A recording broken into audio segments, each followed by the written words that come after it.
Hey guys, it's Practical Gaming, and much like the rest of you, I cannot wait for the next generation of gaming. The past generation has been very good to us, especially for PlayStation, and with it coming to a close, I feel like I've had my share, I'm fulfilled, and ready to go on to next gen. And of all the events and trailers for next gen and more events on the way, I wanted to make a video talking about the games that I'm most excited for when it comes to the PS5 and the Xbox Series X. Also, don't forget to like the video and subscribe if you like what you see, because it really helps. So, let's get into it. First up, we have Kena Bridge of Spirits by Ember Lab. Now, of all the trailers that we saw from the PS5 and Xbox Game Showcase, this one by far has the best animation of all of them. It probably helps that two of the main guys involved in the game, Mike and Josh Greer, come from a studio with a background of film and animation, which definitely shows in the really clean and almost Piscar-esque scenes that we see in the trailer. From what we know of the game, it's a story-driven action-adventure game about Kena, a young spirit guide. Kena travels to an abandoned village in search of a sacred mountain shrine and is attempting to uncover the secrets of a forgotten community. What we also know is that these little guys are called Varot, and they're timid and hard to find spirits that maintain balance by decomposing and rotting elements, hence the name. You use these to gain new abilities, make new discoveries, and help to cleanse the area with the help of the spirit realm. This looks like the bulk of her abilities. As you can see in the trailer, she has a sharp arrow made out of energy, which she uses repeatedly to fight, and it looks like the arrows the Quincy's use in the anime Bleach, if you've guys seen that. It seems you also get a kind of staff to go with it to control the rot and move objects around, or potentially access the spirit realm to aid in your adventure. In terms of combat, it looks very fast paced and very 1v1. We see Kena taking on these big evil spirits with dodge rolls and using that spirit arrow again, and I'm hoping there's a lot of this in the final game. I'm also hoping we get to take on bigger and more imposing spirits, which would give it that kind of Horizon Zero Dawn feel when you take on a fire bellowback. Adding things like traps and spirit bombs would also be a really cool addition. The setting looks brilliant. I'm a sucker for that overgrown forest, lost civilization environment, and some of the scenes from the trailer look gorgeous. We got to see a bit of gameplay, but we don't know if that will be the final product. But what we do know is that this is using the game engine, so I don't think it'll be too far off what we purchase in the end.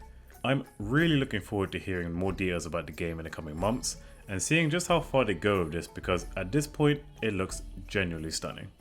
Next, we have Spider-Man Miles Morales by Insomniac Games. Now, Spider-Man for PS4 is arguably the most successful game on that console. It topped the sales charts, the ratings charts, and has one of the most free-flowing and enjoyable experiences that you can offer in gaming. Having a sequel with my favourite comic book character Miles Morales out at launch is a huge deal and a massive seller for me on the PS5. Also, starting off the PS5 event with this was huge and a massive claim for the next generation of gaming. There are rumours saying that the Miles Morales section is just an add-on to the original game. However, we are also hearing things that Spider-Man PS4 may be included in the Miles Morales release, fully remastered for the PS5. We're talking all the next-gen perks like 4K, 60 FPS, ray tracing, faster loading times. This will all be a part of the Spider-Man experience, which is insane.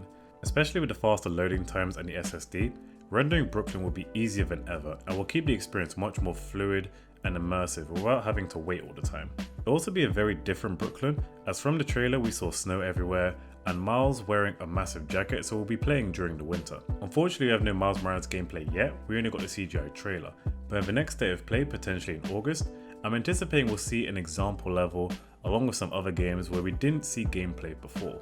I want to see more of the types of villains we'll face, more on the combat, the world, and how exactly they plan to abuse the next gen capabilities. Having this on launch is going to be so exciting, and I cannot wait to see how it turns out holiday 2020. Ratchet & Clank Rift Apart by Insomniac Games. I've waited forever for the next Ratchet & Clank game, and seeing this trailer really made me feel like all that time waiting wasn't for nothing. This trailer showed us that Ratchet & Clank will absolutely abuse the power of the SSD without fail through both the announcement trailer and the gameplay trailer. It was very clever of them to use the idea of rifts as a gameplay mechanic to bypass loading times and enter entirely new segments almost seamlessly. There's probably a lot of processing in the background to accomplish this. You can see a slight jump when they go through the rifts in the trailer, but it looks impressive nonetheless. Hearing the voices for Ratchet & Clank at the start was so nostalgic, and the seamless transition between cutscene and gameplay was to the point you almost couldn't tell the difference between the two, and it made me all the more excited for this game. I'm excited to see the new story and all the weapons we'll get to see, and I also can't wait to see who this is and see what her involvement in the grand story will be. This was one of the ones from that event where we see a proper gameplay sequence, which was great even if it was was pre-alpha footage.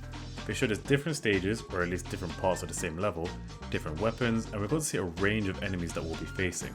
But I was just happy to see the comic relief aspect of Ratchet and Clank was still going strong. The rift tether looks like a great addition, but I'm hoping it has more creative uses than to just create a new rift between worlds. We also saw a sprinkler weapon, the enforcer for taking out big crowds of enemies, and a shatter bomb which you can interchange easily mid-combat for a completely fluid battle experience. While the trailer was short, it was very informative and showed us exactly what to expect when buying this game. I hope we see more of this in the state of play and hopefully get to see more of the devs talking about the character design, level design, and how they came up with the idea of using rifts, because to me, that's a real game changer. Halo Infinite by 343 Studios. Now, despite the reception Halo Infinite got after their 8-minute gameplay video on the Xbox Game Showcase, I'm still excited for what Halo Infinite has to offer. I think the criticisms labelled in it are valid considering all the talk of 12 teraflops, 4K 60 FPS, and the Series X being the most powerful console ever, because what we saw was not a reflection of that at all for me. Most of this criticism is from Console Wars Twitter, but they do have a point, all things considered. However, that's not to say it will always be like that. 343 have come out in full force defending their game, and we could see improvements before the release date. Furthermore, we've seen what the Series X can do with titles like Forza Motorsport, which displayed perfectly how the Series X next gen can look like, so it's definitely possible. Focusing on the good parts of the trailer, everything about it really took me back to the good old days of Halo 3. From the nostalgic sounds, to the UI, to the Covenants attacking you, it all felt so familiar, but also not regurgitated and reused. I'm not so much focused on the story, but more how all of these elements we see will relate to the multiplayer. I'm happy to see the old vehicles and what looked like a Banshee fly over in the sky, which I expect all to be usable in the multiplayer. We got to see all the old weapons as well, and a classic assault rifle, but nothing on the Needler, which is a shame because that was one of my go-to weapons back in the day. What I really want to know is the grappling hook and how that's used. It sort of repels onto any surface and enemies as well, but I'm getting the impression that this is early on in the game. So is it just on Master Chief's suit? Do we need to level up or equip it? These are all the things I need answers to. I still hold out a lot of hope for Master Chief, for Halo Infinite, and 343, and Xbox have got time to prove that I was wrong. But if nothing else, they provided us with some pretty quality memes. And finally we have Horizon Forbidden West by Guerrilla. Now, I'm ashamed to admit that I was pretty late to the Horizon Zero Dawn train, but after playing it, I soon realised what all the hype was about for this game, because it's incredible. Aloy quickly became one of my favourite MCs in gaming. The idea of facing machine dinosaurs in a futuristic / prehistoric world is incredible and just so free-flowing and exciting, and it's great to see it move to PC as well. This is probably one of the best new IPs for the PlayStation we've had for a while, so to see it have a sequel that hopefully extends on the last one is amazing.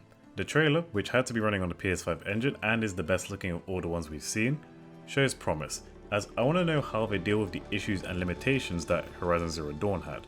The cutscene transitions need to be more fluid, there needs to be more variety in the surroundings, the interactions with the grass needs to encourage better stealth, and I'd like to see a lot more variety in the types of machines that we see. What I mean is, I want to see more types being mixed together so it poses more of a challenge, and you have to come up with other ways of dealing with them. From the trailer, I'm encouraged by the massive sea turtle machine. Maybe we'll get to see more giant machines to take down by riding on top of them or something like that. And the underwater section where she dies makes me think we'll see more machines underwater. I don't know how that would translate in terms of combat, but I'm hoping it doesn't make it slow or monotonous, but rather interesting and thought-provoking by mixing land and sea machines in combat. This also leads me to think we'll see a much bigger world than the last one, which is already humongous, when Aloy says no barrier I won't cross, which could also mean a hell of a lot of side missions. Which in an open world game for me is a good thing to hear, as I love to do loads of side missions as opposed to the main quest. Hopefully we get to see more of this in the next day of play, but the news on Forbidden West has gone a bit stale, so that can either mean a big surprise or we have nothing prepared.